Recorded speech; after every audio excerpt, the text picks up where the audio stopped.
Bonjour, je suis Sam Meredith. Bienvenue dans le bilan de la semaine. Pour discuter des principaux moteurs de la semaine écoulée, je reçois l'analyse des marchés de CMC Markets, Colin Jasinski. Les données sur les PC américains ont été publiées vendredi. Elles sont apparues légèrement supérieures aux attentes, à 0,1%.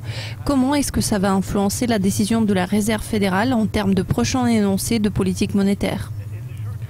Il se peut que le dollar américain rebondisse à court terme. Je crois que nous allons observer une volatilité accrue sur les marchés avant la réunion de la Fed programmée pour la mi-juin. Lors de cette réunion, ils vont discuter du relèvement des taux d'intérêt et du timing approprié pour la première hausse des taux. Au cours de la semaine dernière, nous avons vu des données assez molles en provenance des États-Unis, ce qui suggère que la Fed va probablement attendre un peu plus pour prendre cette décision. Vendredi matin, nous avons appris les chiffres de l'inflation, la variation moyenne de la rémunération hebdomadaire réelle, ainsi que l'inflation de base. Toutes ces données se sont révélées meilleures qu'anticipées et ont démontré une progression. Il est probable qu'il y aura une pression croissante sur les prix aux USA, ce qui va exercer de la pression sur la Fed pour relever les taux plus tard cette année, qu'elle le fasse en juin ou pas. Les leaders européens se sont réunis à Riga vendredi pour discuter de l'avenir de l'Union européenne avec ses 28 membres. Le ministre des Finances allemand, Wolfgang Schäuble, a déclaré que si l'accord entre la Grèce et ses partenaires n'est pas à temps, l'on devrait considérer l'option de l'usage de la drachme grecque en parallèle avec l'euro. Cela a causé une brusque chute dans le taux de change de l'euro-dollar. À votre avis, est-ce faisable? Que pensez-vous de ces commentaires? Je crois qu'à l'heure actuelle, tout est possible. Bien sûr que nous observons de plus en plus de fluctuations et de turbulences au fur et à mesure de la progression des pourparlers. Je crois que les membres feront tout leur possible pour que la Grèce puisse rester au sein de la zone euro. Cependant, les investisseurs et les traders devraient être prêts à tout. Il faut quand même envisager la possibilité de la dégradation de la situation, notamment les circonstances susceptibles de pousser la Grèce à quitter la zone euro.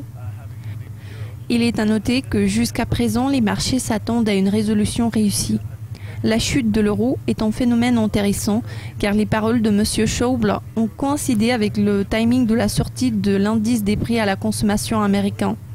Donc, mis à part cette baisse de l'euro, nous avons observé une appréciation du dollar américain car les chiffres de l'inflation représentent un facteur non négligeable.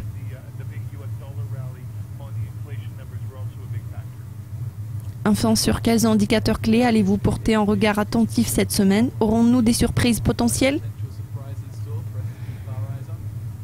Je dirais que cette semaine, ça va être plus ou moins calme.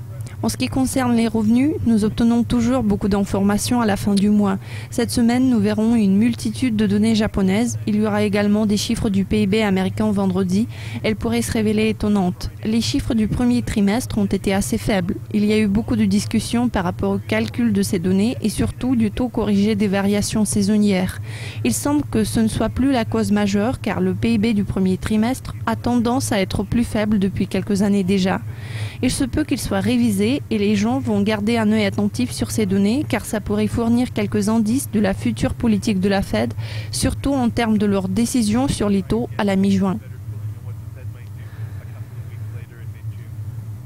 Merci de vos commentaires, Colin. Chers spectateurs, nous vous proposons de suivre nos mises à jour régulières sur Dukascopy TV pour être à l'affût de toutes les actualités financières. Au revoir.